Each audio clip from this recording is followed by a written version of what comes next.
미나상 곤방와 도쿄 K짱 데스. 여러분 안녕하세요. 저는 도쿄 K짱입니다. 여러분들께 미리 양해의 말씀 좀 부탁드리고 싶어요.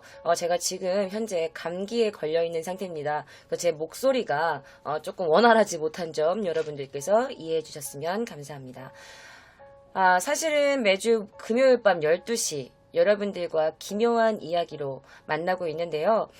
제가 약간 이런저런 사정으로 인해서 제가 그 카카오 TV와 그다음에 유튜브 라이브 스트리밍에서 매주 목요일 밤 11시에 하는 위험한 초대라는 컨텐츠를 많이 하지 못했어요. 그래서 오늘은 특별히 아프리카 TV에서 위험한 초대를 여러분들과 함께 하고자 합니다. 자, 위험한 초대는요, 전 세계에 있는 여러 가지 공포 컨텐츠를 통틀어서 진행하는 컨텐츠고요. 기묘한 이야기는 일본에서만 일어났던 사건과 사고들을 여러분들께 전달하는 컨텐츠입니다. 자, 아프리카 TV 시청자분들께는 위험한 초대가 조금 색다를 수도 있을 것 같은데요. 궁금하신가요? 그러면 도쿄 K짱 유튜브 구독 부탁드리겠습니다. 자, 그러면 오늘 아프리카 TV에서 선사되는 위험한 초대. 오늘은 굉장히 잔인하고 기괴한 약간 섹스 판타지를 갖고 있는 한 범죄자들에 대해서 가져왔습니다. 자, 그러면 여러분들 위험한 초대로 여러분들을 초대합니다.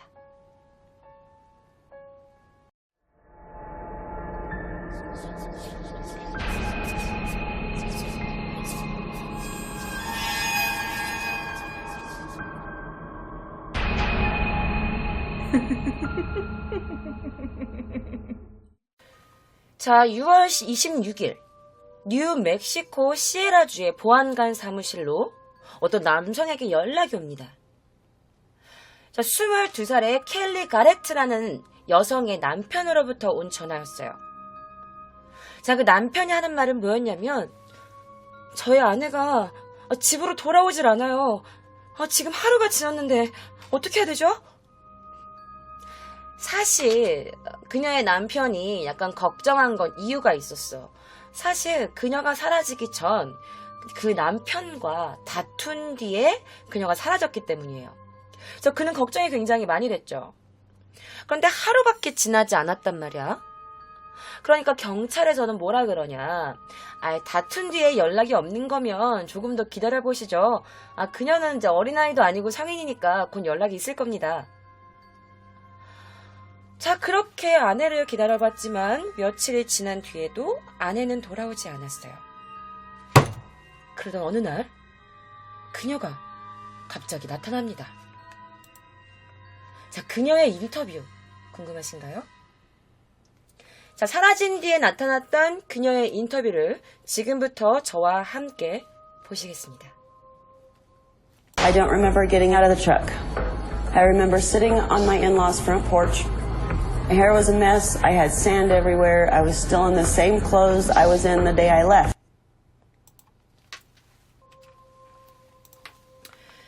자, 그녀가 하는 말은 그런 거야. 나는 어떤 트럭도 생각나지 않아. 그리고 나는 트럭에서 내린 게 기억도 안 나. 그냥 나는 내 친척이 그냥 현관 앞에 앉아 있었던 건 기억이 나는 것 같아. 내 머리는 엉망이었고, 그리고 온몸이 모래투성이었어. 그리고 나는 내가 그 마지막 기억이 있었을 때와 같은 옷을 입고 있었어요. 나는 그냥 내가 떠난 내 기억이 사라진 그날에 그대로 있었을 뿐이에요. 라고 말을 하는 거야. 자, 나는 뭐 어떤 트럭에서 내렸다고 하는데 나는 트럭에서 내린 것도 기억이 나지 않아. 나는 너무 어지러웠고 난 너무 혼란스러웠어. 그리고 나는 어떤 누군가가 현관 앞에 앉아있는 건 기억이 나. 내 머리는 굉장히 엉망이었고 온몸이 모래였어. 그리고 나는 같은 옷을 입고 있었어. 나는 그냥 내가 떠난 그냥 그날에 있었던 것 같아. 라고 말을 해. 자, 이 말인즉슨 뭐냐면 그녀는 기억이 없어졌다고 말하는 거야. 기억이 사라졌대. 그 그녀가 그 인터뷰 뒤에 말하는 거를 제가 여러분들께 그냥 알려드릴게요.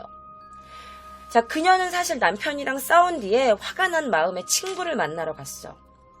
그리고 친구를 만나러 간 그곳에는 몇 명의 다른 친구들도 있었대. 그래서 친구들끼리 야 그냥 우리 포켓볼이나 치러 가자 라면서 어떤 바를 전전하기 시작합니다. 뭐 여기 바 갔다가 다른 바 갔다가 다른 바 갔다가 그랬겠지. 그리고 그녀는 블루 워터 살론이라는 바를 마지막으로 갔다고 해요. 블루 워터 살론이라는 데를 간 거야. 그런데 그녀가 말하는 즉슨 그럼 남편이랑 싸웠고 친구들이랑 포켓볼도 치고 막 너무 막 술 취해갖고 기억이 날아간 거 아니에요? 라고 생각하는 분들도 계실 거예요. 그런데 그녀 말은 자신은 블루워터 살론이라는 곳에 가기 전까지는 단 한 잔도 그 어떤 음료도 마시지 않았다고 했어. 하지만 블루워터 살론이라는 곳에 가서 단 한 병의 맥주를 마셨대요. 그리고 같이 있던 친구가 너무 취해서 그 친구를 친구 집에 바래다 줬고, 그리고 다시 조금 맥주를 마시기 위해서 블루워터 살론이라는 곳에 가서 술을 먹기 시작합니다. 자, 켈리의 모든 친구들은 거의 집으로 돌아갔대요. 단 한 명, 제시 레이라는 여자만 빼고 말이죠.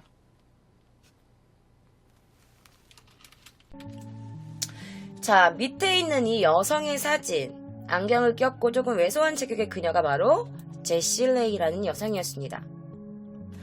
자, 그녀와 카렌은요, 사실은 좀 친했대. 안지는 한 3년, 4년 정도 됐고, 그리고 그녀가 그녀의 친구들과 함께 뭐 맥주를 마시러 가거나 포켓볼을 치러 갈 때는 항상 그녀와 함께 갔다고 했어. 자, 그녀가 그녀를 얼마나 믿었는지 제 말을 못 믿으시겠죠. 그래서 제가 직접 제시 레이에 대해서 어떻게 생각하냐라고 물었을 때 그녀는 이렇게 대답합니다. 그 인터뷰 장면 함께 보시죠. And I trusted her. 자, 이것만 봐도 무슨 말인지 알겠죠? 나는 그녀를 믿었어요. 라고 해. 근데 생각을 해봐. 뭐 안지 한 달 된 것도 아니고 뭐 일주일 된 것도 아니고 근 3, 4년 동안 그 어울리는 친구들끼리 같이 당구도 항상 같이 치러 다니고 뭐 바에 간다 그러면 맨날 놀러 다니고 이랬던 친구인데 이 친구를 안 믿겠어? 여러분 같으면? 그렇잖아. 자, 모든 친구들이 떠났고 제시 레이만 남은 상태에서 그녀와 맥주를 마시기 시작합니다. 그런데 술을 그렇게 마시지도 않았는데 갑자기 켈리가 어지러움을 호소하기 시작합니다. 자, 제시는 이렇게 말하죠. 너 많이 취했구나. 그래서 켈리는 미안. 나 미안한데 집까지 바라다 줄 수 있어? 자, 집까지 태워달라고 부탁해. 제시가 너무 흔쾌히 그럴게. 너 많이 취했지? 내가 데려다 줄게. 가자. 자, 켈리의 마지막 기억은요. 제시에게 친구 집에 데려다 달라라고 말한 것까지는 기억이 나. 그리고 제시가 오케이를 했대. 그리고 켈리는 그 바의 문을 열고 나온 것도 기억을 못했어. 어떻게 자기가 바를 걸어서 나왔는지, 문을 열고 나왔는지, 자기가 뭐 어떤 차를 타고 갔는지 기억을 못해. 그리고 그녀가 어떻게 어렵사리 집으로 돌아왔을 때 그녀의 남편은 켈리를 용서하지 않았어. 세상에 어떤 남편이 그 말을 믿겠니? 친구 집에 가가지고 술 먹고 다니고 막 당구 치고 다니고 그러다가 갑자기 와가지고는 나 기억이 안 나라고 하면 어떤 남편이 믿어주겠니? 그러니까 가뜩이나 마지막 만남이 싸움이었잖아. 그래서 결국 그녀의 남편은 그녀를 용서하지 않았어. 왜? 그녀가 아무 기억도 못했기 때문이야. 근데 여자는 약간 그런 걸 느껴. 내가 어떤 남자와 성관계를 했구나, 안 했구나 라는 걸 여자가 약간 좀 몸적으로 느낄 때가 있거든? 그런데 그녀도 기억은 없지만 자기 몸이 약간 이상한 거야. 그러면서 자기가 약간 성폭행을 당할 가능성이 있다라고 느껴요. 그러니까 경찰서에 가본 거야. 정말 아무 기억이 안 나요. 제 기억을 어떻게 찾을 수 없을까요? 어떻게 제가 어디 갔는지 어떻게 좀 알 수 없을까요? 제가 약간 성폭행을 당한 것 같거든요. 그런데 그녀 자기가 어디 있었는지 뭐 했었는지 아무 기억도 못하니까 경찰도 그녀에게 딱히 큰 도움이 되지는 못했어. 자, 그리고 그녀는 제시에게 전화를 해. 무슨 일이 있었는지 모르니까 마지막 자기가 같이 있었던 친구 제시에게 막 전화를 해. 그런데 제시와 연락이 되질 않아요. 참 경찰도 도와주지 않고 마지막까지 함께 있었던 친구도 연락이 안 되고 남편한텐 버림받고 자, 그 동네에 있어봤자 뭐해. 그래서 그녀는 그 동네를 벗어나게 됩니다. 떠나게 돼요. 그래, 그냥 다 잊어버리자 라고 생각하면서 말이죠. 그런데 이상하게 그녀는 그 동네를 떠났음에도 불구하고 매일 밤 악몽을 꾸기 시작합니다. 어떤 악몽이냐? 바로 칼이 자신의 목을 겨누고 있는 것. 누군가가 자신의 목을 막 칼로 겨누고 있는 거야. 그리고 테이프로 자기 눈과 입이 막아져 있고, 그리고 테이블에 자기가 막 묶여있는 자신. 그런데 막 뒤죽박죽이라서 그 꿈에 막 이렇게 뭐가 아다리가 안 맞는 거야. 근데 그녀는 기억에도 없는 이런 꿈들을 계속 꾸니까 도대체 무슨 일인지 알 수가 없었어. 그리고 그녀는 이렇게 말했어. 전 정말 무서웠어요. 내가 뭘 무서워해야 하는지도 몰랐고 내가 뭘 무서워하는지도 몰랐어요. 그리고 내가 누구를 무서워해야 하는지도 몰랐죠. 삶이 너무 힘들었어요. 그래서 전 그냥 긴 시간 총을 가지고 있어야만 했죠. 결국 그녀는 아무 기억도 나지 않은 채 그냥 맨날 악몽 속을 돌아다니고 있었어요. 자, 그러다가 두 번째 희생자가 나오기 시작합니다. 바로 머레이 파커라는 여성이었어요. 1997년 6월 7일 자, 사라진 켈리가 다시 돌아온 뒤의 일입니다. 자, 켈리가 거주하고 있었던 그 동네에서 22살의 머레이 파커라는 여성의 엄마가 경찰서를 찾아옵니다. 우리 딸이 없어졌어요. 우리 딸이 그런 애가 아닌데 며칠째 연락이 안 되네요. 자, 경찰들은 엄마에게 실종 신고를 받고 여러 군데 막 찾아보기 시작했어. 그리고 그녀를 본 목격자들은 이렇게 말했습니다. 아, 머레이요? 걔 블루워터 살롱에 있었는데 그 바 있잖아요. 거기서 그녀의 전 남자친구 데니스 로이 맞지? 데니스 로이 앤스라는 그 남자랑 같이 있는 거 봤는데 그게 마지막이었던데? 왜요? 없어졌대요? 자, 이 머레이 파커라는 여성도 블루워터 살롱이라는 바에서 마지막으로 종적을 감춰요. 켈리처럼 말이죠. 하지만 켈리는 뒤늦게나마 돌아왔지만 그녀는 돌아오지 않았어. 자, 그럼 여기서 여러분들 또 궁금해 하실 거예요. 로이 앤씨가 누구예요? 자, 로이 앤씨 바로 이 남자입니다. 자, 그는 그이너의 머레이 파커라는 여성의 전 남자친구였대. 그런데 둘만 있었냐? 자, 둘과 함께 제시 레이도 함께 있었다는 증언이 나옵니다. 자, 제시 레이한테 경찰이 가서 진술을 받습니다. 그녀와 마지막으로 보셨다면서요. 어떻게 하셨나요? 머레이요?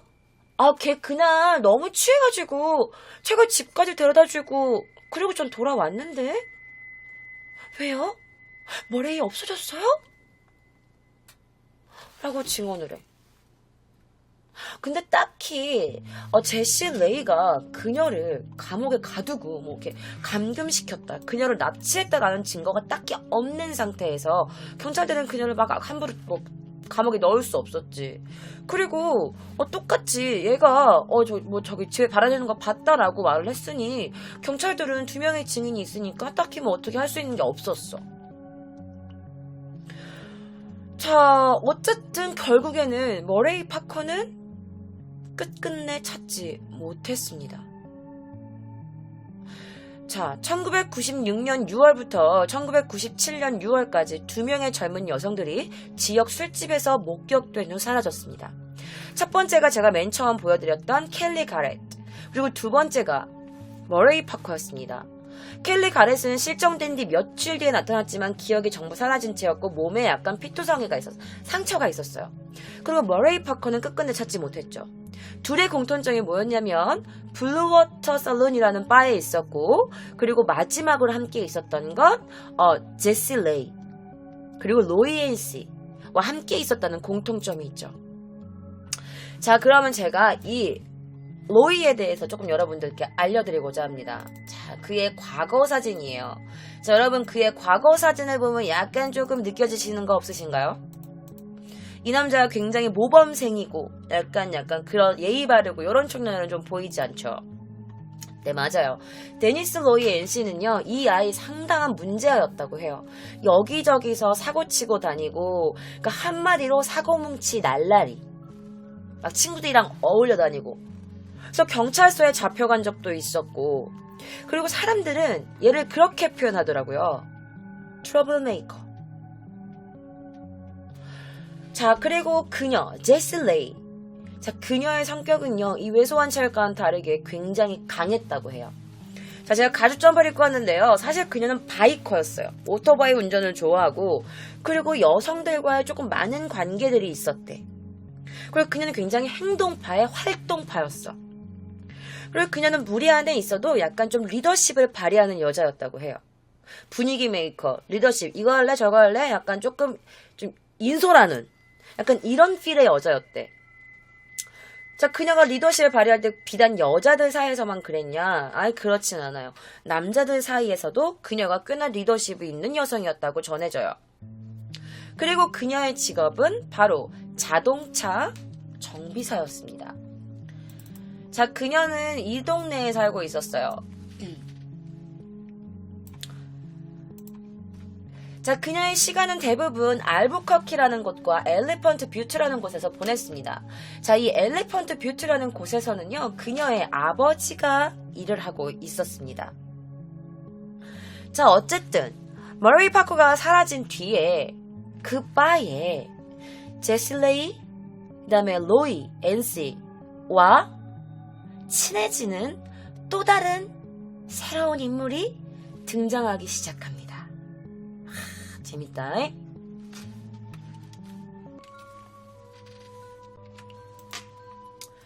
자, 새로운 등장인물이 누구냐? 바로 신디라는 여성입니다. 37살이었고요. 그녀의 이름은 신디 핸디라는 여성이었어요. 저 옆에 있는 게 바로 로이 NC라는 사람이에요. 내가 말했던. 그래서 로이 NC, 그 다음에 신디, 그리고 제실레이. 이 세 명이 친해지기 시작해. 자, 사실 그녀는 워싱턴에서 도망 중이었어. 왜냐? 사실 그녀와 그녀의 친구들이 코카인을 밀매하려고 했던 거야. 그래서 이렇게 코카인을 이렇게 막 이렇게 거래를 하려고 했는데 그 거래한 사람이 바로 비밀 요원이었던 거야. 그래서 그녀는 비밀 요원 그 경찰들에게서 도망치려고 워싱턴에서 바로 이곳까지 도망치게 된 겁니다. 근데 그녀의 과거를 조금 말을 하자면 그녀의 과거는 굉장히 불행했어요. 그녀의 나이 11살 때 그녀는요, 의붓 아버지에게 성추행을 당합니다. 그녀는 가만히 있지 않았어. 그녀는 그 사실을 엄마에게 일릅니다. 엄마, 사실은 그 새아빠가 나를 만져요. 그런데 자신의 친엄마의 반응이 어땠냐? 너 왜 그런 거짓말 하니? 그런 거짓말하면 나쁜 아이야. 새아빠가 너한테 왜 그런 짓을 해? 새아빠는 나를 사랑해. 알겠니?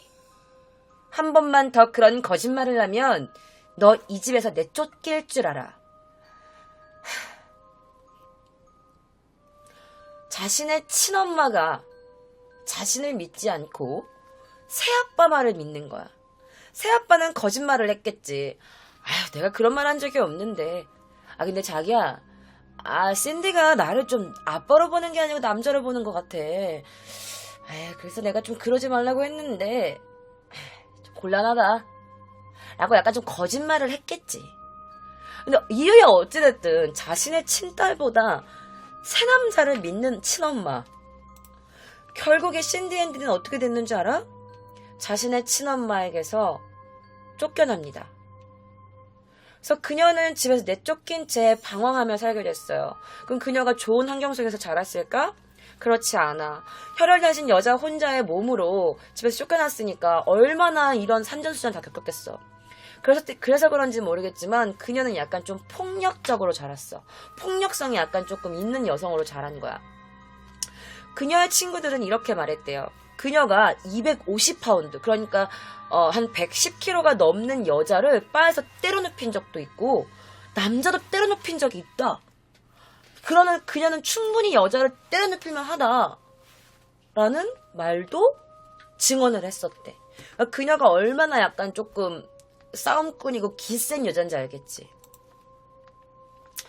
자, 어쨌든 그 로이 앤시, 그리고 제시 레이, 신디 앤디 이 세 명이 친해지기 시작하는 건 그렇게 오랜 시간이 걸리지 않았어요.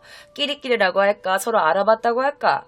어쨌든 모르겠지만 셋은 되게 친해지기 시작합니다.